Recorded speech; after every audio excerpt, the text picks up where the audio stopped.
Om Namo Bhagavate Vasudevaya. Om Namo Bhagavate Vasudevaya.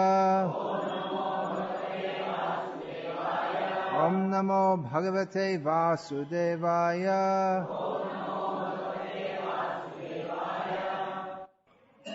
We offer respect to Srila Prabhupada by chanting the pranam mantra to him,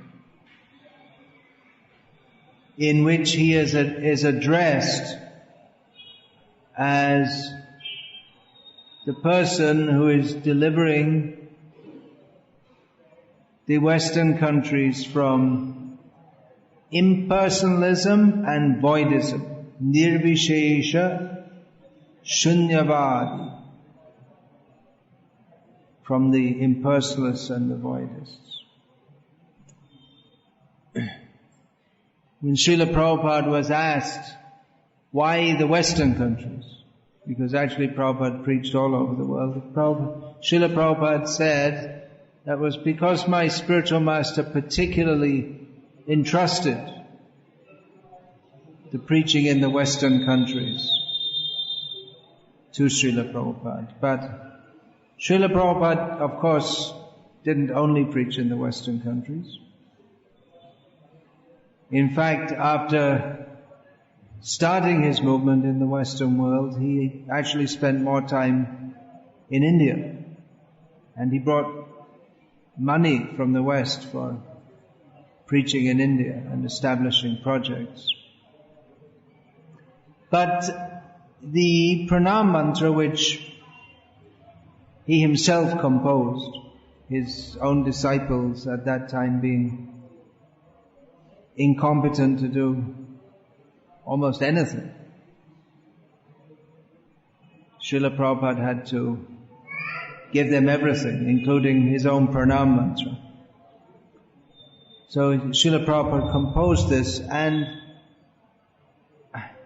it followed the spirit of what he recognized in his own spiritual master, Srila Bhakti Siddhanta Saraswati Thakur, to be the essence of his mission. Srila Prabhupada wrote in English an offering to Srila Bhakti Siddhanta Saraswati Thakur. Absolute is sentient, thou hast proved. Impersonal calamity thou hast removed. It's good if you can translate that. Absolute is sentient. Param Satya Chaitanmaya hai, I guess you could say. So Srila Bhakti Siddhanta Saraswati Thakur was we need Tamil translation. There's no Tamil translation going on. So Akinchan Krishna Prabhu, please, Tamil, Akinchan Krishna, please go to him. And for ladies, I don't know. They have to work it out among themselves. So,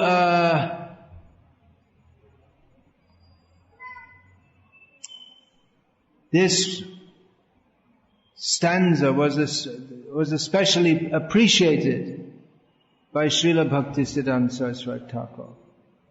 So much so that he would show it to others, and he appreciated that this disciple of his, Abhay Charanaravindra Das, who we later came to know as Srila Prabhupada, had appreciated the essence of his mission. Now we may say the essence of his mission, or of any Vaishnava Acharya, is to preach love of Krishna. It's not simply negation.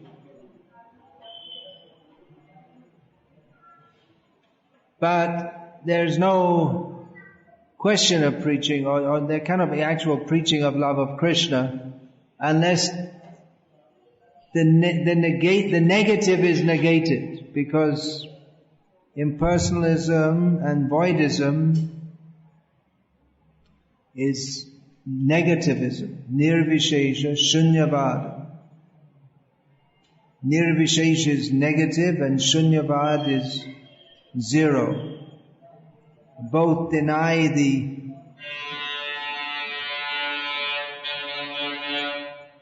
reality of anything, which has just been proved by the loud sound of a horn. That's their comment on nirvishesha. That's our comment on nirvishesha and shunyavada. Sounds like the kind of noise that comes out of your backside. So that's our comment on nirvishesha and shunyavada. And actually they have that at the Devananda Gauriya Math in Navadip. The latrine area is called the Jnana Kanda, where you pass stool. That's for impersonalism. And there's some mantras to chant. You can imagine that the propagators of impersonalism are just underneath, receiving your charity in the form of stool.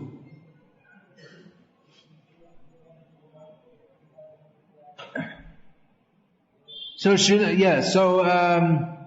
ultimately love of God is to be preached, but if love of Krishna is preached without negating the negative, then that will always it'll be apparently preaching of prema, but it will have no solid basis to stand on. That's why we see that there are many persons who may appear to be bhaktas, but they don't actually have any bhakti, because in their heart is the misconception that Absolute is insentient. The ultimate truth is impersonal. We find in Sri Chaitanya Charitamrita the description of what appeared to be, or who appeared to be, a great devotee who was always chanting Ram Nam. He accompanied Raghunath Bhatta. He wasn't Goswami at the time. He accompanied Raghunath Bhatta and served him as Raghunath journeyed from Varanasi to Puri. Nowadays it would take about a day on a train, but in those days it would have taken much more time. It's not said which route he went on. You can either go through the jungles of Jharkhand, as Chaitanya Mahaprabhu did, or you can go via the Ganga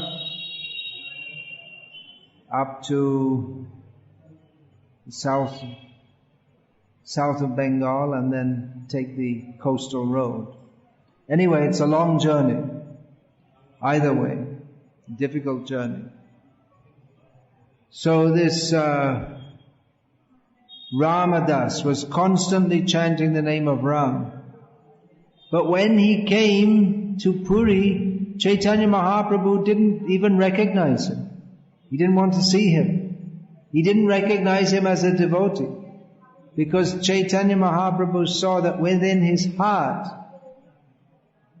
there was the impersonal conception, which is actually offensive to Krishna and Rama. So presumably this Ramdas, as he's known there, he was a member of the Ramanandi Sampradaya, which is widely spread over North India, in which they are ostensibly or apparently devotees of Lord Rama. But they're all ultimately Mayavadis, or they don't believe ultimately in the personality of... They'll talk about Rama, but they don't believe in him as a person. They'll chant his name. There are many ashrams. They'll chant Ram Nam constantly. But philosophically, they're all messed up. And there are many like that. I mean, you have all over... In North India, you have Kabir, and people say, oh, he's a great devotee, but he's an impersonalist. So, actually to preach prema, the prem pracharan or pashanda dalan, duikarja avadhut karen brahman. Nityananda Avadhut traveled everywhere for two purposes: to preach prema and to subdue the atheists. Unfortunately, atheism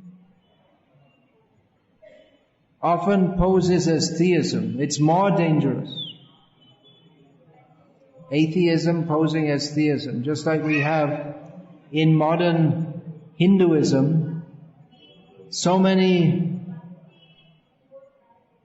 charismatic, or some of them even not very charismatic, but people who promote themselves. This upcoming festival, Vyasa Puja, may be thought it's something to promote Bhakti Vikasa Swami, but it's not meant to promote Bhakti Vikasa Swami. It's supposed to promote Bhakti Vikas, but not Bhakti Vikasa Swami. Bhakti should be expanded.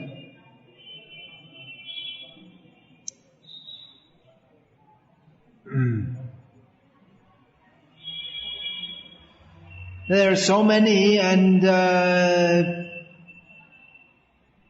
so many of these bogus persons who are promoting themselves. And this is possible because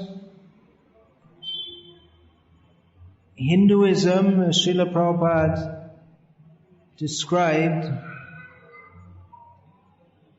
it's quite a brilliant description, or a graphic description, was a hodgepodge medley of ideas going on under the Mayavad conception. People have no idea what is the actual message of Shastra, but they have a vague idea that there's some kind of oneness from which everything comes, and that different swamis, they're various different gods and different swamis, they're different manifestations of the one which is ultimately impersonal. And you'll find like that many apparent bhaktas, just like recently quite popular in Gujarat, there was that one Pandurang Shastri. So he'd talk about Golok and Krishna and all, but he was completely Mayavadi actually. He would talk about these things and he'd have pictures of Krishna, but then he'd say that actually there's no such place as Golok. It's complete impersonalist. And then people, previous to that, it was quite popular, there was this Dongre Maharaj, who people thought was a great bhakta because he was famous for speaking on Bhagavatam. But he was also a complete Mayavadi. If you just examine but no one looks at their philosophy. If you look at whatever little philosophical statements they make, expose them as the cheaters that they are. They're using the language of bhakti to cheat people. and promote their envy of Krishna in the form of denying the personality of Krishna. So this should be opposed. Srila Prabhupada opposed that. Nirvishesha Shunyavadi. Nirvishesha means the impersonal. Shunyavadi means the voidists. There's not much difference. It's a semantic difference, practically. The voidists, they say, there is nothing. And the impersonalists say, well, Brahma Satyam Jagan Mithya. There is Brahma. That's real. That's true. But everything that we see and experience, that's false. And what is the nature of the Brahma, which is Satya? Nirvishesh. It has no qualities. There's nothing to distinguish it from anything else, because there is nothing else. There's only Brahma. They misinterpret the Vedic statements. Ekam advitiyam. Eko Brahma dvitiyam nasti. They misinterpret these statements.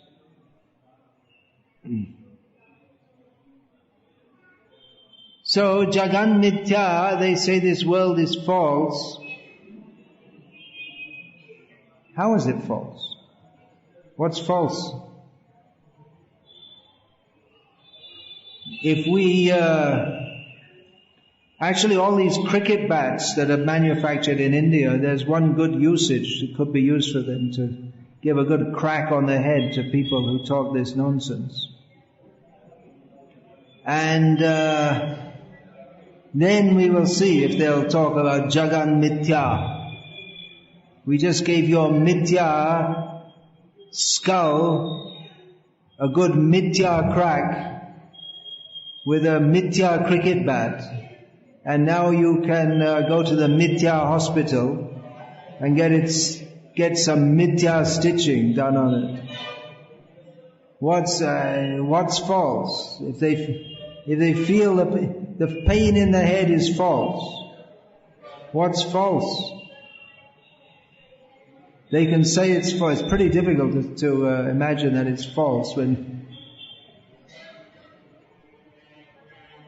then why do they do anything? I mean, why do they even propagate this idea? What's the point of propagating this idea among all the people who are all false?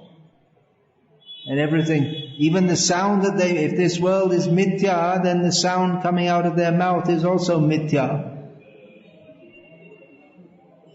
So why do they bother eating?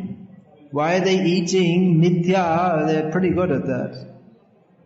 You see, most of the Mayavadi sannyasis are pretty fat. So, they believe in Anna Brahma.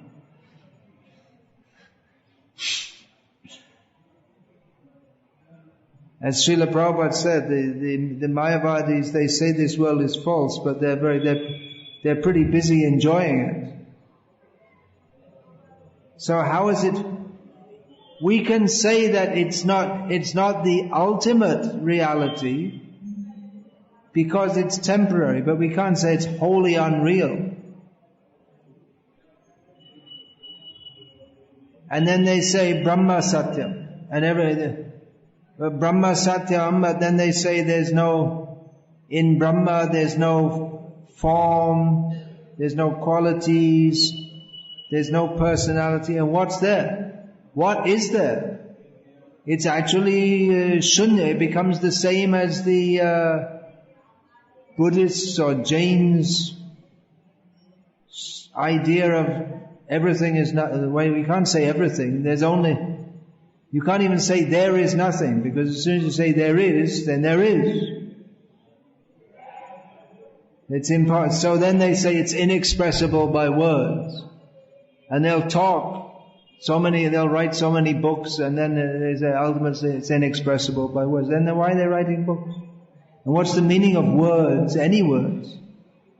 They're all meaningless words, but then don't just keep quiet. And some of them do. That's the best thing that they can do actually, is just to keep Mauna Vrata.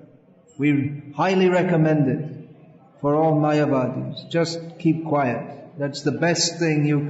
If you're not ready to chant Hare Krishna and accept Krishna as the Supreme Personality of Godhead, then best thing is just keep quiet. At least don't spread your nonsense. Okay, give that to me. Yeah, you can give it to me. This is supposed to be, there's a little curve on that which is supposed to be for cutting the heads of the Mayavadis, so.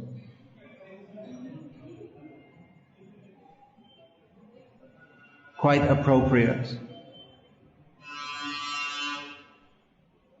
Thank you. Might as well hold this. You're supposed to hold a danda for 12 years, and then after that you're supposed to be a Paramahamsa. Anyway,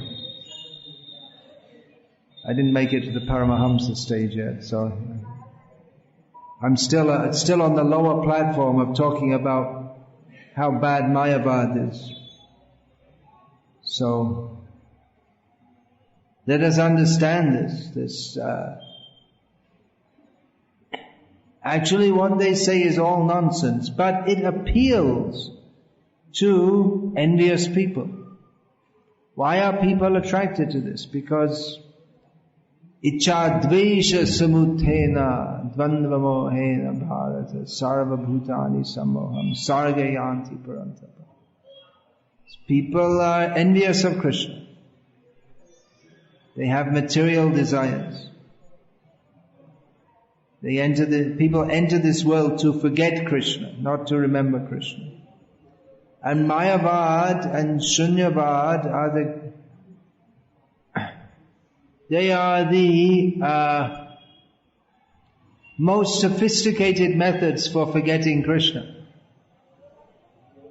Even the materialistic people may pray to Krishna. Give us this day our daily bread. They may pray to Him. But the Mayavadi, they may also pray to Him, but they're at the same time, they're maintaining a conception that He doesn't really exist.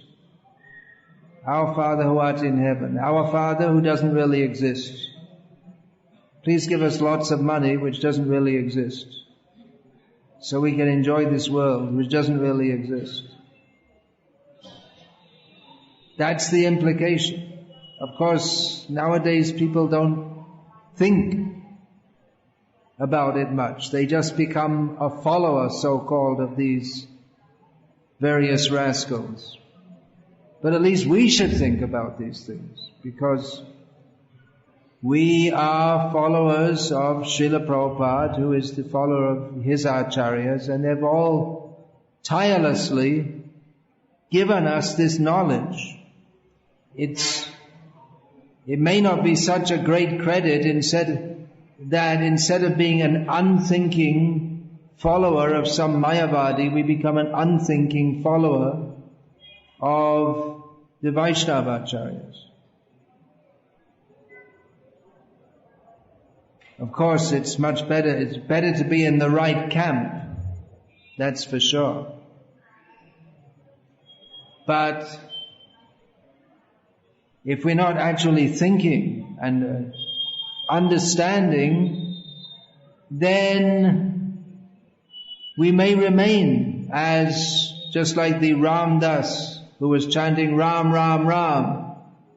But every time he chanted the name of Ram, he was increasing his envy of Rama by considering Rama some impersonal non-entity. So we have to hear, who is Krishna? If we only hear about the Leela of Krishna, then it's quite likely that we will or almost certain, that we will maintain the various misconceptions which we certainly have. Everyone has misconceptions. How can we say that? Well, we're in the material world. We're in the material world because we have various misconceptions. Otherwise we wouldn't be here. Ichadvesha samuttena dvandva mohena bharata. We're in the material world because we have material desires which are resultant of envy of Krishna, because in the pure state the only desire is to serve Krishna. And we have the duality of delusion. Actually, this monism or impersonalism, it's rejection of Krishna's supremacy. So actually we can't avoid, even if we say everything is one, we can't avoid Krishna. We can pretend to avoid Krishna, but ultimately by saying everything is one, that means Krishna has no special existence. Krishna is just a manifestation of the impersonal, and we're also manifestations, and then we all merge and it all becomes one. So this is denying the specialty of Krishna, the nirvishesh. Krishna has no special qualities. We have not.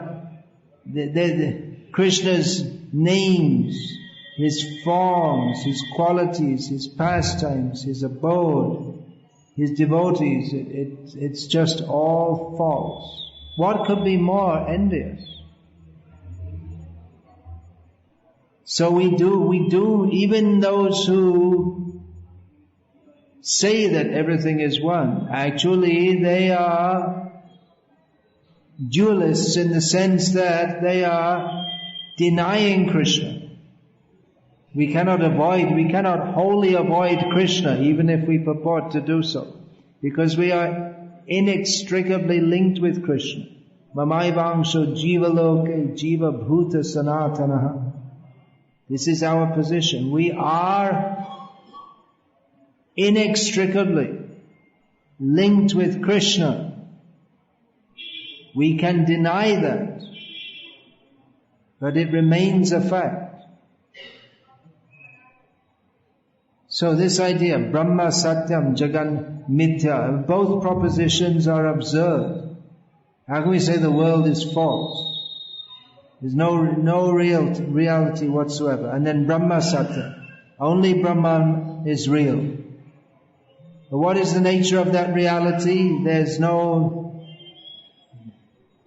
form, quality, activity. There's nothing there. There's only existence. But what is the meaning of existence?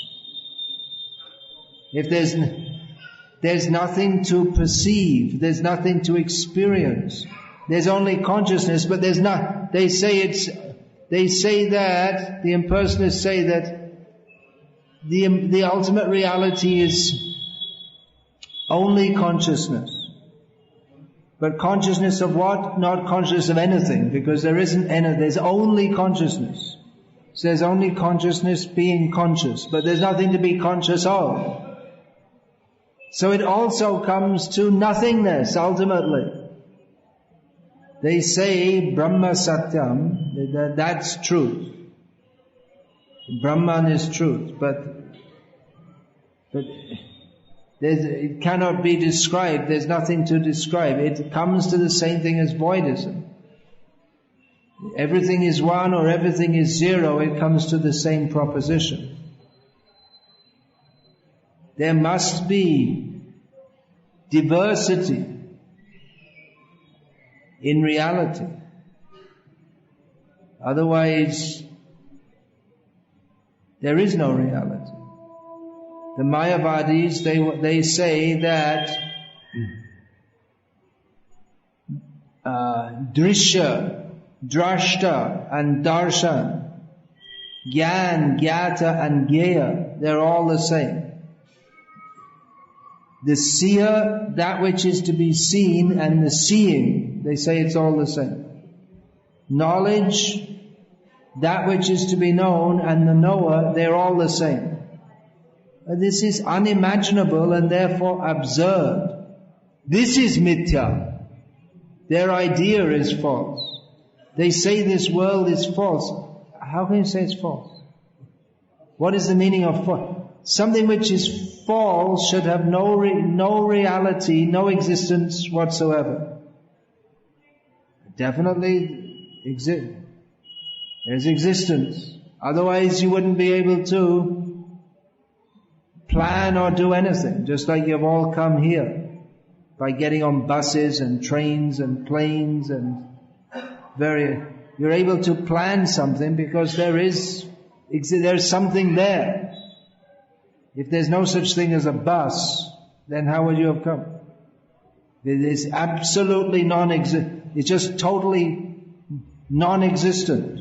Then how could you have come? Well, then you may say, well, then what's the meaning of the word false? Something must be false, otherwise there wouldn't be any such word. But false means a misconception, just like the example of the rope and at night, if we're walking in an unlit place, if we see a rope which is lying on the pathway, we may mistake it for a snake. So it's our perception of it as a snake is a false perception. But there is actually a rope there. It's just that we perceive it incorrectly. And we're able to imagine it to be a snake because there is actually such an entity as a snake. So the rope is real. And the category of snake is real, but our perceiving the rope as a snake, that is false. So it's not, a concept can be false. Misunderstanding can be a wrong understanding. That is false. Our perception of a rope as a snake, that is false. But it's not that there's nothing there whatsoever. If there is any entity that cannot be called false, it cannot be called totally false, but then definitely our perception of it can be. But we cannot say that anything which exists is totally false. It just, the Mayavadi idea is that we perceive it, but it doesn't actually exist at all, in no way whatsoever. Of course, that's so absurd that they try to justify it. They bring in some idea of vyavaharik, which, as Srila Prabhupada points out, is just word jugglery. They're expert at talking nonsense. So we should understand these things because this is what Srila Prabhupada taught us. This is what Shastra teaches us. We'll find in Bhagavad Gita and Srimad Bhagavatam, these points are discussed. Lord Krishna in Bhagavad Gita says, Avyaktam vyaktyam apanam manyante mama buddhayaha avijananti mang murha manashing tanamashritam. These two verses, they deal with similar subjects. The idea that Krishna is a product of the unmanifest. This is rejected by Krishna in Bhagavad Gita. And that Krishna is the ultimate reality who has taken a human form. But that form is not actually Krishna. Those who think like this, Krishna rejects them as mudha, rascals. And there are many of them. Srila Prabhupada once commented that practically everyone in the material world is a Mayavadi. In Srimad Bhagavatam also, there are many verses which directly address these misconceptions. It's not something new or made up. It's not even that Shankaracharya invented this philosophy or this misunderstanding. He was simply a powerful propagator of it. But it's always there, in some form or other, in human society. So we find that the Vaishnava Acharyas, they strongly opposed these misconceptions. The first to oppose in the modern age, of course when we say the modern age, we tend to think of the last 20 or 30 years or 50 years, but in universal time, we can say that the modern age is this Kali Yuga. So, in the modern age, Shankaracharya, well, that's only also, the last 1200 years or so. Anyway, he's been immensely influential. Probably in the modern age, the most influential person in the world is Shankaracharya, even though his name is not very well known outside of India. Even among impersonalist groups. They don't know his name even. And in North India, not so much known as in the South. And even in the South, people, some people have heard his name, but they don't know what his teaching is. And even his followers don't know what his teaching is. So-called followers. So he's been immensely influential because people in the material world, they're attracted to impersonalism because it gives them a feeling of being spiritual while at the same time they're rejecting Krishna. Feeling that, well, actually I'm God. And there are many people who, both in the East and in the West, who will shamelessly say, with great conviction, I am God. We've probably all met people, isn't it? Everyone's met someone who's told us, without the slightest doubt, completely convinced, I am God. They say, we probably, definitely preachers of Krishna consciousness, they meet people like that. Once, this was many years ago, in Philadelphia in USA, one man came to our temple, ISKCON temple, and he was looking and looked like he was very happy to see everything. And then he came to the temple president and said, I'm very happy with everything that you're doing here. You are worshipping me very nicely.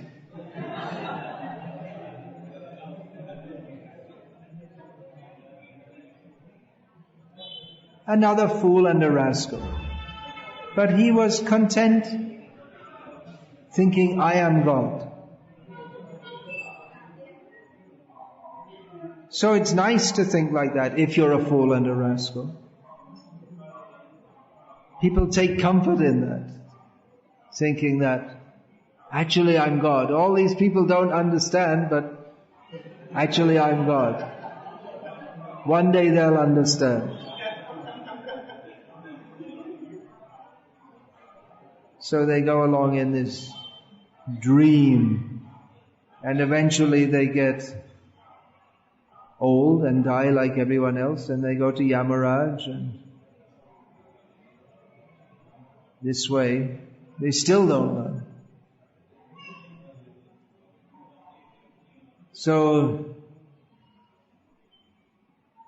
the Vaishnava Acharyas have very strongly contested this. This Srirangam is the headquarters of the Ramanuja Sampradaya. Now there were many alvas or great saints, we can say, of the Vaishnava Sampradaya before Ramanuja. But he is considered or is accepted as the Acharya, Sampradaya Acharya. Even though there are many great persons who are considered in the Sri Vaishnava Sampradaya to be, one of them is the appearance of Lakshmi, then others are the forms of Garuda, he's an alva in himself, or the appearances of the Lord's paraphernalia, Sudarshan Chakra. So they're very great persons. But Ramanuja is the Acharya because he gave the philosophical position which is accepted by the Sampradaya. On the order of Yamuna Acharya, one of his 18 gurus, he had 18 gurus for teaching him various things, including his mantra guru, where they taught him various things. Was it 18 gurus? I think so. Or was it 18 times? Anyway, he had many gurus. So, he is the Acharya because he gave the philosophical position of understanding Narayana as the Supreme Person, not impersonal. He contested this idea. And Madhva even more strongly contested. He wrote his Mayavada Khandanam, for instance, and in his Sampradaya very strongly. Hari Sarvotama, Guna Purna, Nirdosha. That's like the philosophical mantra. Hari is Sarvotama. He's above all. He is full of qualities, not nirguna, as the impersonalists say. And nirdosham, there's no fault in him. He is perfect in all respects. So these are the Vaishnava Acharyas. They establish this point in opposition to the Mayavad, impersonalism and voidism, which is more or less all pervading in this material world. That is required. Otherwise, unless that teaching is there, then even if people ostensibly come in a Vaishnava parampara, they'll become immediately Mayavadis. As soon as we stop to preach this point, then immediately everyone again becomes a Mayavadi. If we don't preach this point, no one ever becomes advanced in Krishna consciousness. And you can see it. This, in this Sampradaya, for generations, this Ramanuja Sampradaya, generations, they are very strongly opposed to the impersonalists. This here, Srirangam, is the headquarters, the main center of the Ramanuja Sampradaya. And not very far from here is Kanchipura, which is also a major Sri Vaishnava center, but which is also the center of the Shankara Sampradaya in Tamil Nadu. So for centuries they were opposed. And recently, for various reasons, they gave up their opposition. They don't teach the philosophy anymore. And you'll find the members of the Sampradaya They'll go to the temple of Srirangam, and so many of them in their house, they'll have a big picture of Sai Baba. Or Kalki Avatar was popular, somewhat popular down here. Got a little popularity, so-called Kalki Avatar. And so many bogus things. Because they're not taught what the actual understanding is, then automatically they'll pick up the wrong understanding. Any human being can be claimed as God. Why should they go to Sai Baba if they have Ranganathan? But they don't know who he is. Unless we hear and understand and we can clearly understand and delineate who is this person, Krishna, then we'll take anyone can show some power. We say we think that, but that's the point. We don't think. Thinking stops. As soon as we stop thinking, or if we never start thinking, then we'll think the wrong thing. The Vaisnavacharyas give us the proper understanding, and if we don't have that, then we're going to have a misunderstanding, and if we have a misunderstanding, then we don't have bhakti. Because bhakti begins with understanding who Krishna is, not misunderstanding. We can say everything right about Krishna and just say one thing wrong and it's all spoiled. As I've often told the story, or related the anecdote, in 1989, at the Ardha Kumbh Mela at Prayag,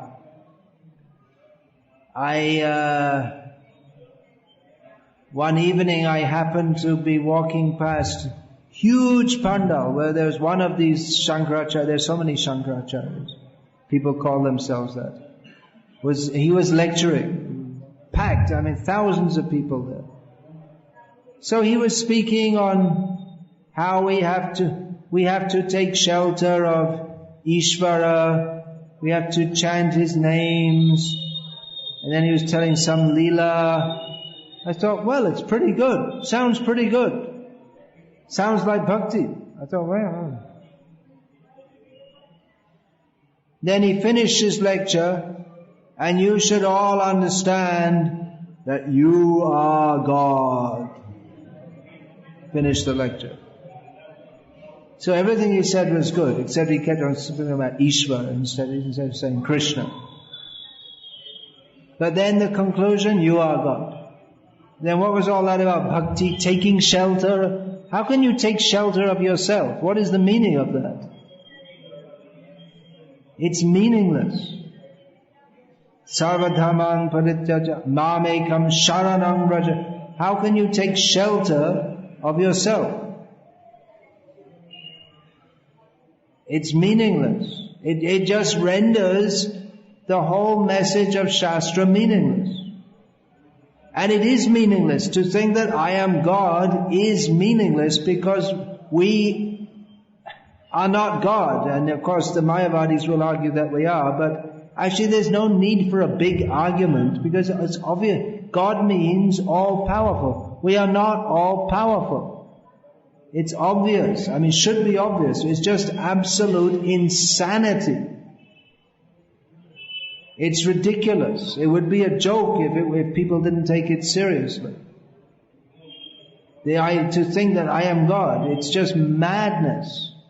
But it's considered acceptable for a sane person to say that he's God.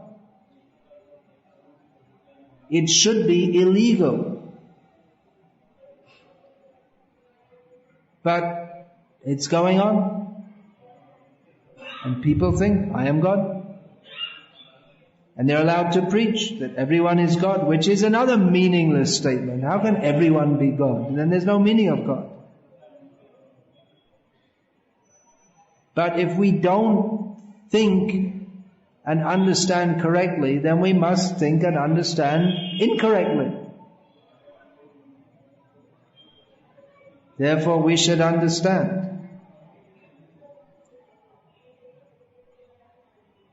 Who is Srila Prabhupada? What he came to teach? Impersonal is absolute.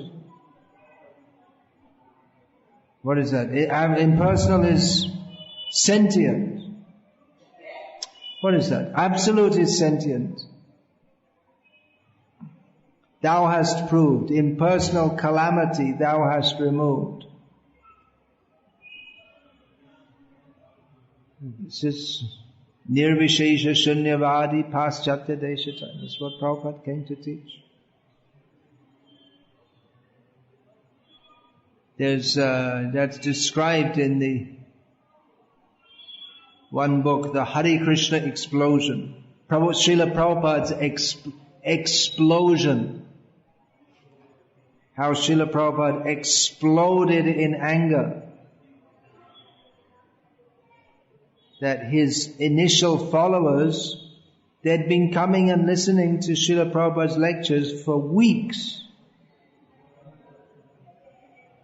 But they were attached to impersonal ideas, and they didn't, even though Prabhupada was always talking about how Krishna is the supreme, impersonalism is bogus, because this impersonal idea, it makes a kind of cloud in the consciousness by which everything that goes into it just becomes fuzzy, unclear.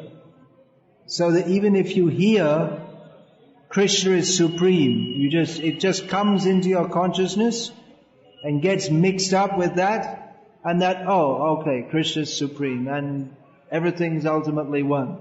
Somehow everything gets negated by this strange idea that all is one. And you're able to keep within one's muddled consciousness various misconceptions and think that, yeah, they're all okay. Whatever anyone says, it's all okay. It's all true. Everything's true. If you say Krishna is God, that's true. If you say Shiva is God, that's true. If you say my grandmother is God, that's true. You say I'm God, it's true. Everything's true. Everything's true. I've many times told that anecdote. I was telling an anecdote of Prabhupada. I'll just go. I many times told that once walking on the street in Patna, I came across, some students stopped me and asked, what is this? Why are you dressed like this? And I was explaining Krishna is the Supreme Personality of Godhead. One man came up and listened. He listened for a few minutes and then he interjected angrily, why do you say Krishna is God? He was angry to hear this. Why do you say Krishna is supreme? Everything is supreme. Everything is God, he said. So some pigs were running on the street. So I said to him, do you accept that the pig is God? He said, yes. He was angry to hear that Krishna is God, but he was quite bold to say that the pig is God. So I asked him, do you accept that the stool of the pig is God? Yes.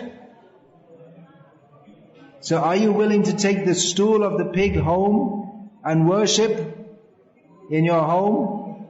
Do puja? Yes. Such a fool, such a rascal.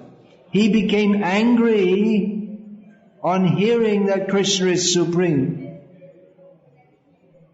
So he doesn't like that Krishna will be worshipped, but he says he's ready to worship the stool of a pig. He would rather worship the stool of the pig than worship Krishna. So therefore Prabhupada said, kick on their head with boots. It's actually a very good prospect, because how can you discuss with such people? If you kick them in the head, then something might get in order. Everything's disordered there. So a good kick might put it back in order.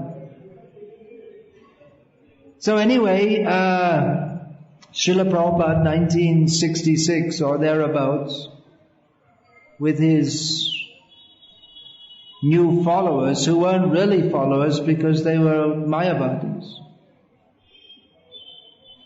So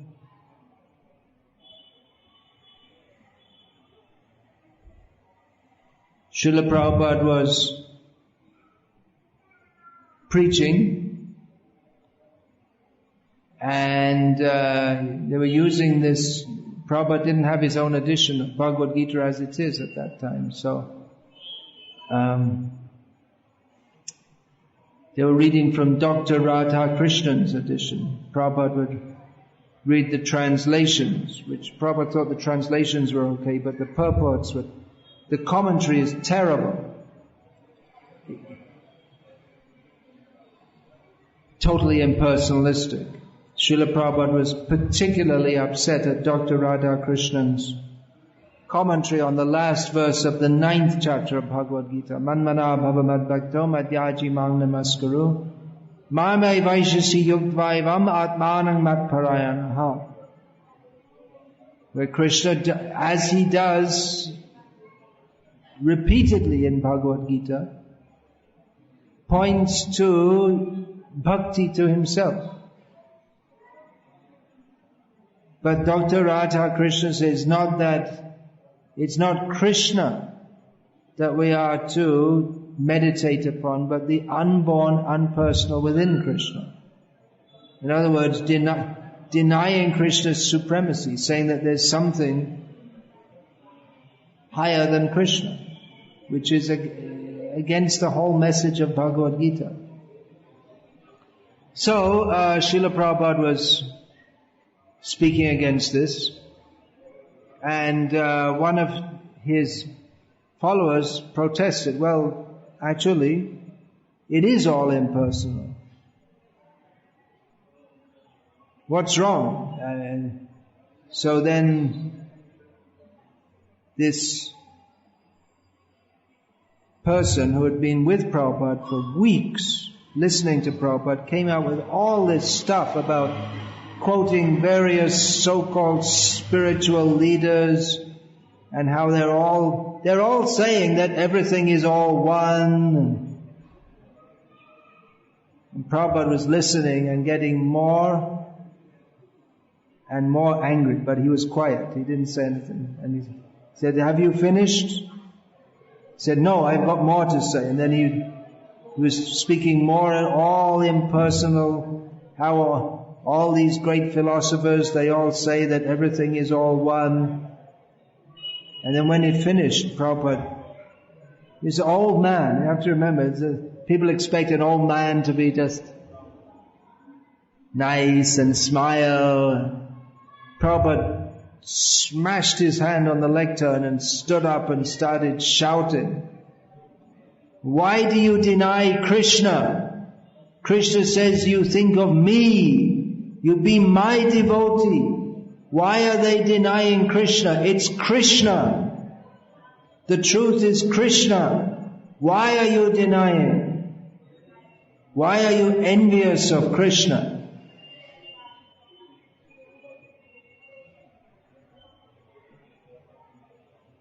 So it really shocked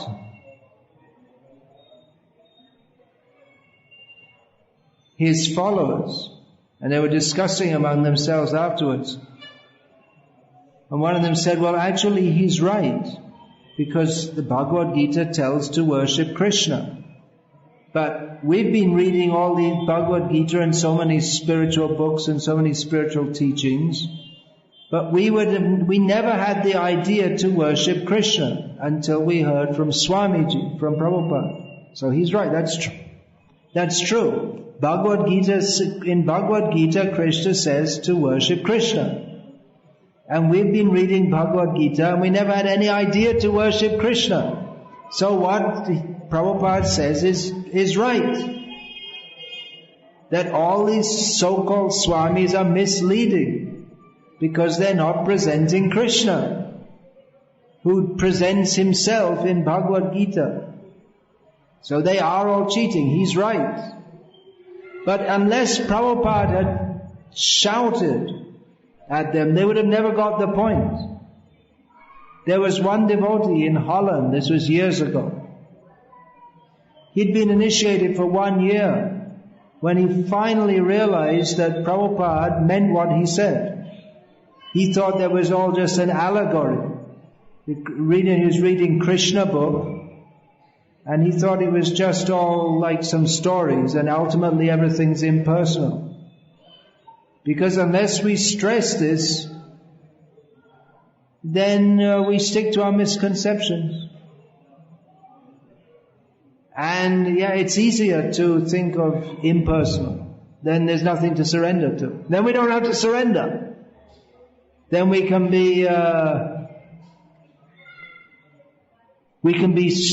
just feel ourselves to be spiritual. But there's no actual surrender. Bhakti means there are rules and regulations you have to follow. Because Krishna likes this, and he doesn't like this. Krishna wants us to do this. He doesn't want us to do that. But if we don't stress that, if we say, well, everything's all the same, Bhakti's just a feeling in your heart, then there's no need of rules and regulations. It's just a feeling. But when we accept the implication of Krishna being the Supreme Personality of Godhead, and ourselves being His eternal servant, then we have to surrender to Him, and we have to do what He says. We have to act as His servant. We have to give up our independence, our false sense of independence, which is reinforced to the ultimate degree by the bogus propaganda that there is no God, or that everything is God, all is one. So therefore the Vaishnavacharyas teach this so that we can become devotees. Unless we exorcise the ghost of impersonalism within our hearts, we cannot be devotees. As long as we have any attraction to this impersonalism and voidism, we cannot actually be devotees, even if we chant 64 or 6,400 rounds a day. We cannot actually be devotees. So therefore Srila Prabhupada kindly taught this. Therefore we worship him as an acharya, because he established this. So this is a very boring lecture. I should have told some nice stories, but I didn't tell any nice stories. I only told one or two not very nice stories. Because people don't like to hear this. People think, yeah, we already know this. I finished my Bhakti Shastra exam. Why is he telling us all these things? We already studied that. Now we're ready for higher things. But better hear this. Get out that wicked witch of impersonalism from the heart of considering it possible that there can be any truth except Krishna being the Supreme Personality of Godhead. If we define Brahma Satyam without reference to Krishna, it's a fact. Brahma Satyam, that's a fact. But if we don't define as Arjuna did, Param Brahma, Param Dhamma, Krishna, Param Brahma, Param Dhamma, Pavitram Paramam Bhavan, you, Krishna, you are that Supreme Brahma. Unless we define this, unless we are very clear on this, then where is bhakti? Bhukti mukti spriha yavat pishachi hridivatate. What's the next line? Katam abhyudayo bhavet.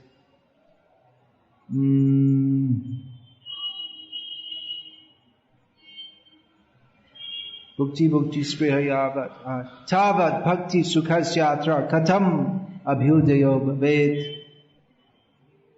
There's no question of the bliss of bhakti arising within the heart of one in whose heart reside the witches of desire for material enjoyment and attachment to impersonal calamity.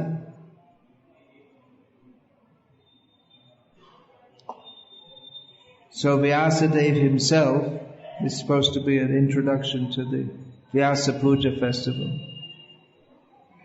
Vyasa means who divided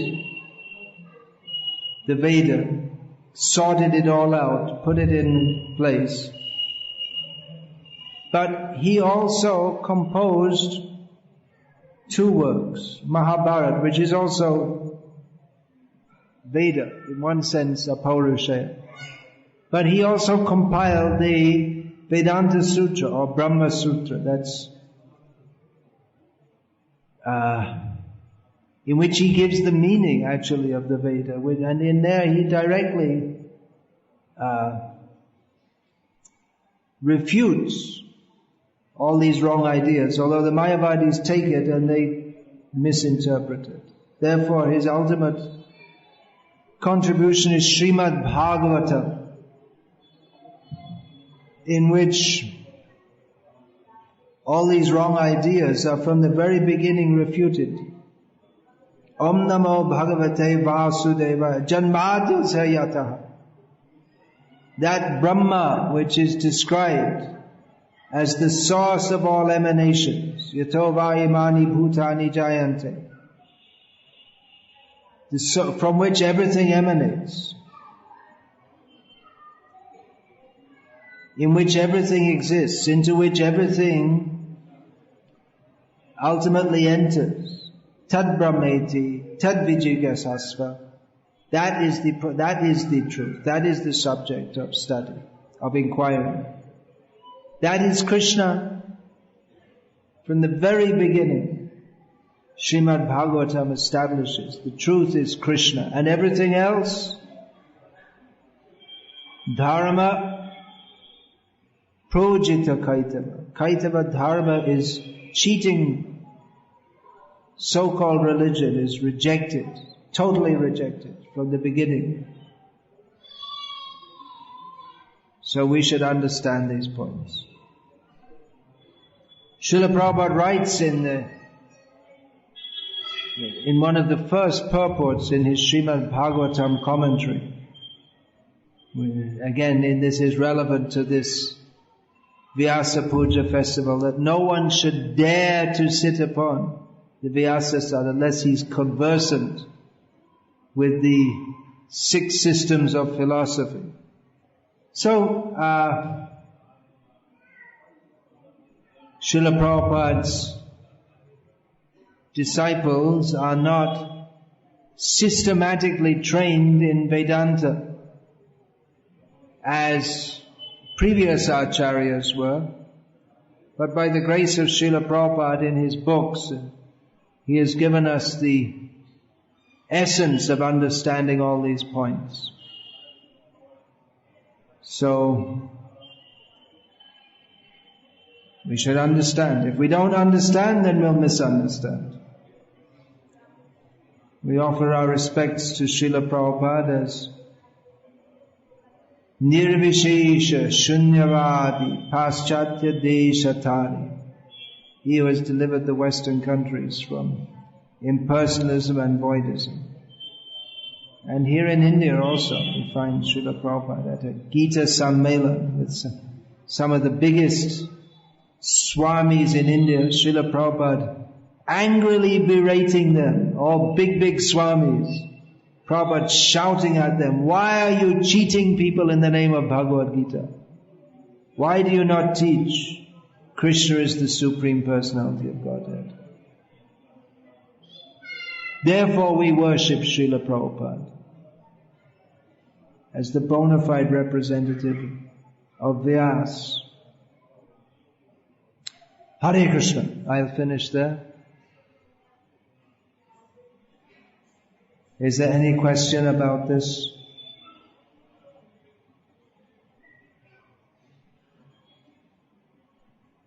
We should understand these points very clearly.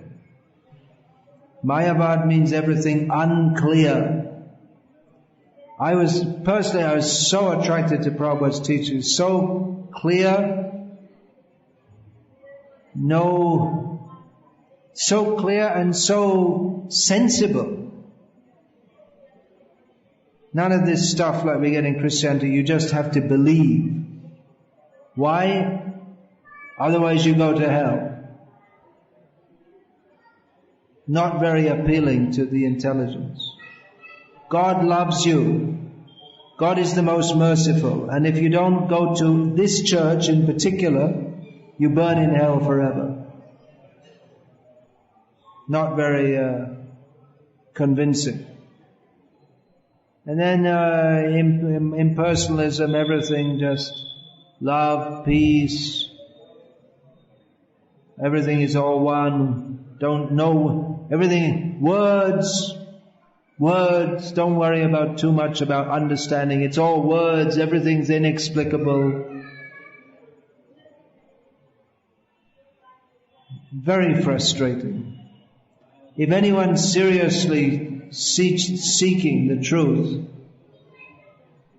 everything has to be very frustrating until we come to what Prabhupada has given, and then everything's clear.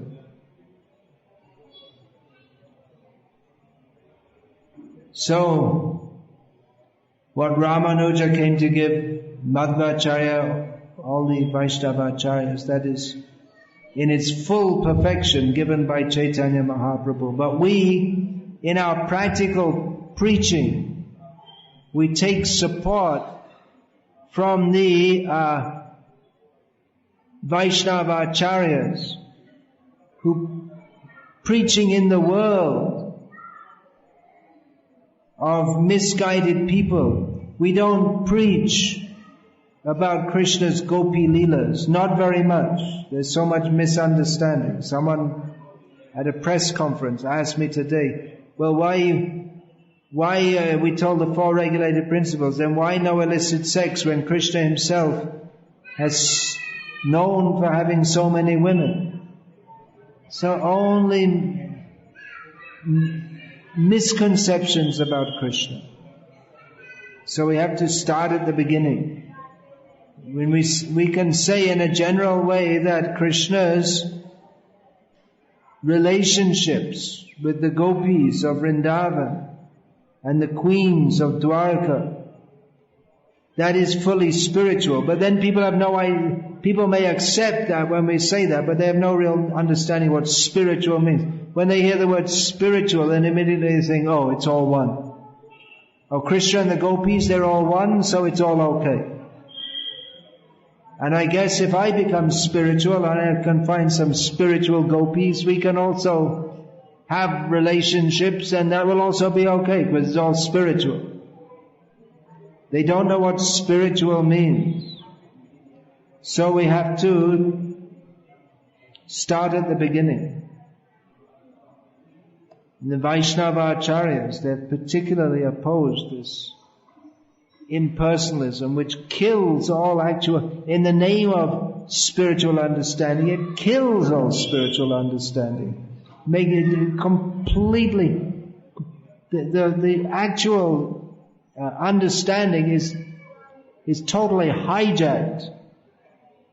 The actual understanding is that Krishna is supreme and we're all his servants. But then if you say that, well, everything's all the same, it just totally negates the actual teaching of Shastra. So therefore, we have to understand Brahma Satyam, and Brahma, that is Krishna. And we're also Brahma in the sense that we're also spiritual beings. But he, Krishna, he is Vibhu Chaitanya. He is the powerful, conscious being. And we are Anu Chaitanya. We are also conscious beings, but we are very tiny. Simple point should be very easy to understand. We are controlled. We are not the controllers. We are dependent on the Supreme Independent. It's philosophically, it's not like very difficult philosophy to understand. It's actually very simple, but people find it difficult to understand because they don't want to understand it. Again, because they have. If you understand it, then you have to surrender to Krishna. And that's why everyone in this material world, all their endeavor is to avoid surrendering to Krishna. Therefore, they make a very elaborate philosophical construction, but actually if we reduce it to if we take what it actually says, it's all nonsense, that everything is all one. It's nonsense. But somehow or other people think that it's true. They like to believe it. So we should oppose this.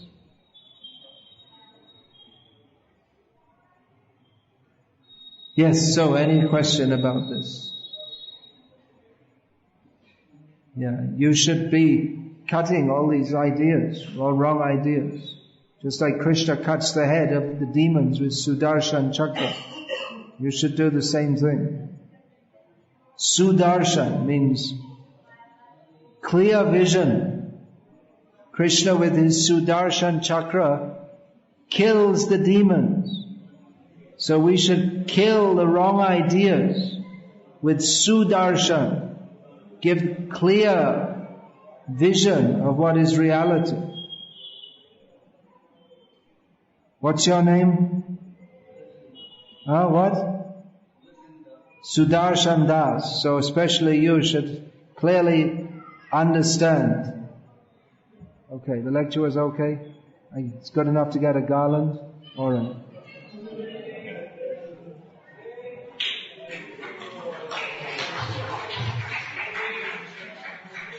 First they had to listen to the lecture and see if they liked it.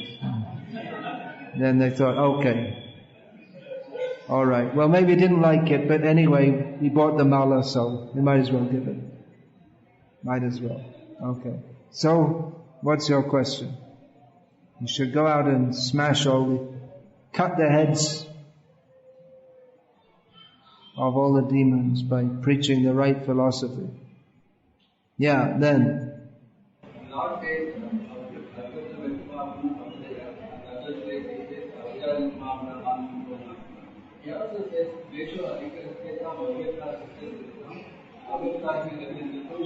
Yeah, Lord Krishna says that those who are attached to the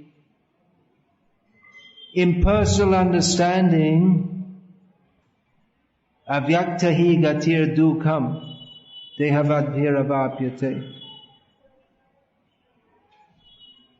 Those who are attached to the avyakta, they attain a troublesome destination. Yeah, so what's the question?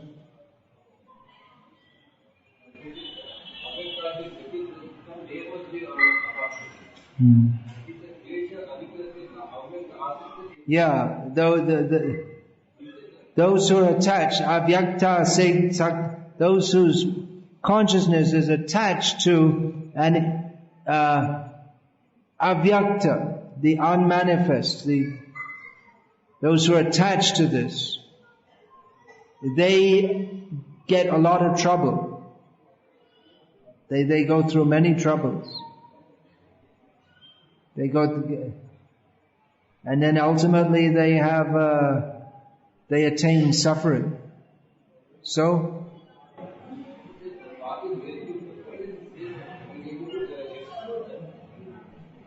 well, they attain many troubles because they forget Krishna, and when you forget Krishna, you remain in the world of trouble.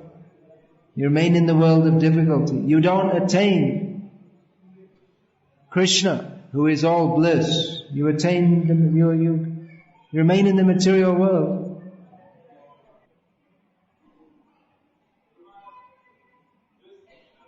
Do we have any other mic?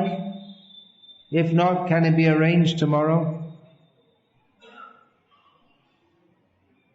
Organizers? Any organizers here? Can you arrange that? That should be organized. There is one? Okay.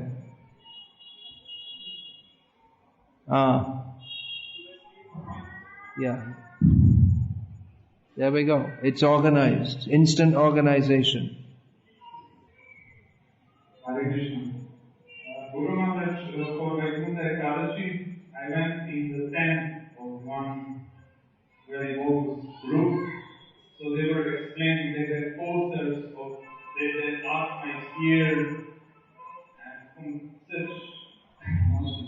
Who is that? Brahma Kumari? And then I started to argue. I mean, Brahma Kumari, what are you going to argue with them? I mean, they're just so stupid. That is my question. How can you even discuss anything with them? They say Lord Shiva spoke the Bhagavad Gita.